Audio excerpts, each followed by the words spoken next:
Welcome back. We're here on the Neighborhood Watch on your hometown station, AM 1220, talking about community outreach and crime prevention with Santa Clarita Valley Sheriff's deputies, Deputy Josh Dubin, Deputy Brian Heischer. Deputy Brian Heischer still on the hot seat. Yes, sir. All right, we were just talking about the best part of the job and favorite cop TV show. Okay, favorite cop movie or TV show? I would say Kindergarten Cop or Training. Come on. Or Training Day. How are those two even in the same strata? Outstanding movies. Kindergarten Cop is great. Listen, that's a great movie. That's like a Disney comedy or It's not a Disney horror movie. How could you go wrong with Who Is Your Daddy and What Does He Do? Yeah. I mean, come on now. That's great. That is great. We always ask everybody that question that goes into the hot seat. What about Beverly Hills Cop? Oh, yeah, I guess that's a cop movie. Those are great. That's like the most realistic portrayal of a police officer ever. It was fun. Detroit PD officer just goes to Beverly Hills and starts running around and shooting his gun in car chases. That happens, right? Yeah. All right. Training Day is a good one. Wearing no uniform. Yeah. And the number one preventable crime that you see. The biggest thing I see that I usually put out in my Nixles every week is vehicle burglaries. People leaving items in their car at plain sight, whether it's a laptop, whether it's their cell phone, watches, or just simply leaving their windows down halfway where somebody can get into your car and steal these items. I think that's the number one thing that we can do as residents of Santa Clarita to help prevent crime is lock up your car, hide all your valuables, whether you put it in your trunk or your glove box, and just make yourself a hard target for people. And we talk about that every week because it's something that happens in every zone, in every part of the Santa Clarita Valley, and it's so preventable. Just lock things up a little bit more. Yep. Be a little more careful. Speaking of which, this a couple crime trends that we want to let people know about. There was a home invasion robbery. There was two incidents, but they were very different and they were very unrelated. And they're being investigated as separate incidents, but they've still raised the bar of awareness, or raised the alarm, if you will, and have people concerned. So we want to talk about that a little bit. There was a home invasion attempt in Canyon Country it was about 2 weeks ago now, where a couple that had previously, the house was in the past the subject of a parole probation check where marijuana plants were found, and deputies confiscated those. The operation was stopped, and then 6 months later, some thieves came back and targeted the house, and we're not sure what the grounds are, and the whole situation is still under investigation by Santa Clarita Valley Sheriff Station detectives. But they're, I spoke with Sergeant Price. He said they're investigating all avenues. They're not sure if it's connected to previous illegal activity that had been, allegedly spotted at the house. But there was that incident, and then the previous week, there was an elderly couple in their 70s who were targeted in Valencia, and thieves came in. They waited for the older man who was taking out the trash, and then they held him at gunpoint and tied him up. He and his wife up, took the man's wedding ring and some of their money and jewelry. Correct. And then left. And we're still looking for those two suspects. But what do we know about this situation, and what can we tell people about this situation, deputies? It seems to be an isolated incident. We don't seem to be trending this for anything. It's basically pretty much like you said, that they were waiting for the victims to come home. We don't know if there's any connection between the suspects or the victims. Deputy Dubin can probably elaborate on it more. He might know more about the case. And you being the news director here, that home invasion style robberies like this are they don't occur very often in the Santa Clarita Valley. Not at all. But I think that's why when something like that does happen, you see so much alarm and so much concern, because it's like, this doesn't happen here. Right. Correct. So we're still trying to figure out, at this point, we don't think the two incidents are related. They're totally separate from one another. That's what our investigation has led us to at this point. And now we're trying to focus on each of the investigations separately as to who the suspects are, all the property that was stolen. In both cases, it was smaller items that were stolen, car keys, cell phones, a small amount of cash, jewelry, different things like that. So, And that's one of those cases where we can tell people, if you want to report anonymously, if you have any information, you can do that. There's also the sheriff's station number, which is 255-1121, if people want to report any information about these crimes and they know anything.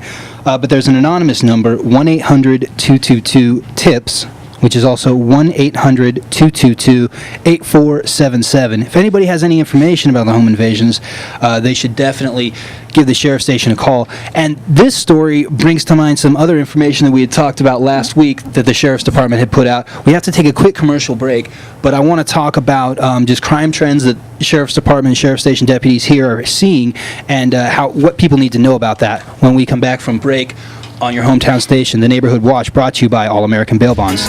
Welcome back to The Neighborhood Watch on your hometown station, AM 1220 KHTS, where twice a month we talk about community outreach, law enforcement efforts, brought to you by All American Bail Bonds. And we were just talking about the home invasion robberies that had been reported, and it brings to light some crime trends that Santa Clarita Valley Sheriff's Station deputies are seeing in the crime prevention unit. And Deputy Heischerber, you just talked about, you used the term trending. Now, for those that don't know, as the zone leaders in the crime prevention unit, you guys look at criminal activity, and you analyze it on a weekly basis and then also on a daily basis to figure out like the allocation of resources and stuff like that, right? Absolutely. What our job is to do is clearly identify any crimes that have been basically trending. Like you said, if we see a pattern, if we see same type of MOs, basically people going into stores, stealing things a certain way, or committing the same type of crimes at different locations, and we start to develop and think that, hey, this is possibly the same suspects doing the same thing, and our job is to try to, implement our resources into combating those trends and developing a strategy to basically combat that crime. And so that's on the individual incident scale. But Deputy Dubin, the other day you were telling me that Sheriff's Department deputies throughout the county are seeing other crime trends, and I think that's worthwhile to share on the show and let people know what they. Can we do a quick trivia question? Absolutely. Do you know what MO stands for? Modus operandi. Good job. Good. Wow. There you go. I tried, Kyle. I tried. Trying to stump them. Come I tried- on. I Not tried- going to get me on Latin roots. Mr. King's English class. I tried to stump the Perry Smith. I don't know what all that was, but I'm trying to just get Kyle to shake his head at me as many times as I can in an hour. He's gonna. I'm going for the record. Anyway, so you know what? Talk to me. I posted this on our Facebook page, and I think that it's some good information. This is more of a countywide trend, and I want to read you this because I think it's important. Some of our suspects are now more likely to wear high-end suits, drive high-end cars, and do a better job of blending into the areas that are being victimized. In one recent case, I think you reported it on hometownstation.com. We had some residential burglaries in the Castaic area, and those particular suspects were driving a Porsche Cayenne, which is the Porsche SUV. What's that, $100,000 car? it's a pricey ride.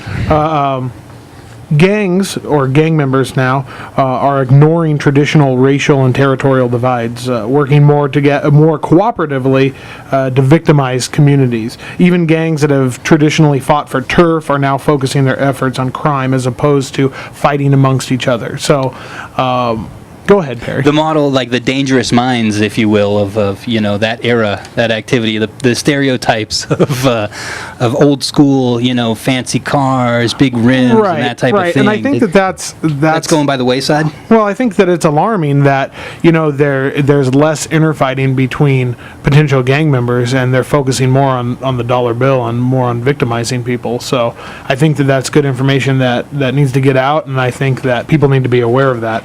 And that kind of goes along with another thing that I posted was deputies are really asking, all of our deputies throughout LA County are really asking the public to not be hesitant about being suspicious. Don't be hesitant to think that something's suspicious or that you need to know what's occurring in your particular neighborhood. If you see a suspicious car, jot down a license plate, take a quick, cell phone picture, report that concern to the sheriff's station. And you know what, even if it's nothing, let us, do a drive-by, cruise by in the patrol vehicle and check it out. You never know. You could be preventing a residential burglary, or it could be nothing.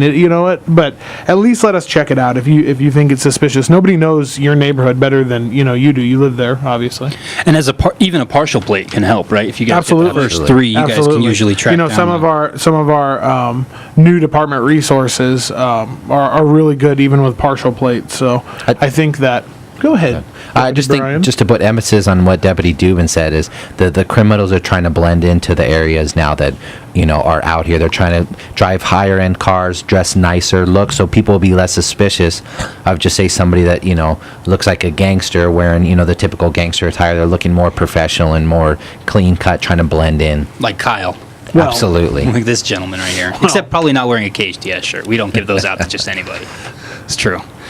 And so any other good things that people should know about? Obviously, if you see something, say something, call the sheriff's department. I just think that there's so many lines of communication now. You could send us a Facebook message, a tweet. We have the anonymous tip line, and even through the anonymous tip line, there's rewards that are offered. And you might think, well, how can I stay anonymous if I get a reward? There's a way. Go to the website, and you can definitely see that. You can always call our station. You can remain anonymous if you call our station, but at least direct us, to come cruise by your neighborhood if you think something is suspicious or something's going on. Well, and we certainly want to talk about that and reward, that kind of positive behavior and community interaction. How does that work as far as a reward if you report a crime? Is there a system? Does every crime, if your information leads to an arrest and a conviction, do you get a reward for that anonymous tip, or is it only if the crime says, if they say, hey, there's a $10,000 reward? No, there's even ones that aren't, publicly advertised like that. There's rewards. If you just Google LA Crime Stoppers or LA Regional Crime Stoppers and go to the website, click on reward on the left-hand side, and there's a method that they use. You constantly stay in dialogue with them, and you're assigned a number for your to remain anonymous, and then if something pans out, then there's rewards available. It's really actually a pretty outstanding program, and we get a ton of tips, and many arrests have been made just off that. People that just think something suspicious and call in, and sometimes it's nothing, but sometimes it is something. And so, any good cases that you've been involved in, or that you can remember offhand from your experience there working with the tip line? You know what? When that tip line started to become real popular, and we started really push it out to the public a number of years ago, I remember getting a tip of some heroin use in a residence, and ultimately myself and my partner at the time did an investigation, and it took hours and hours and days, and then finally we were able to gather enough evidence, and an arrest was made. And I've been in contact with a person that I've actually arrested a few times, and he is getting the help that he needs. We received a good tip, basically the same way too with the females that were going into the Sunglass Hut, and they did the kind of the takeover, and I think it was 8 or 9. There was 2 cases of that. Yeah, there were 8 or 9 female blacks that went in there and basically kind of wiped that. We received also that on the tip line, where it led to some good information, where actually suspects' name, addresses, birth dates. So those do work out. And those gals ended up getting arrested for a similar case in Ventura. Absolutely, I believe, right? yeah. Camarillo? Was it Camarillo. Ventura? Camarillo, yeah. Yes. Ventura County Sheriff? Yes. All right. Well, we got to take a quick commercial break on your hometown station, AM 1220 KHTS, the Neighborhood Watch, brought to you by All American Bail Bonds.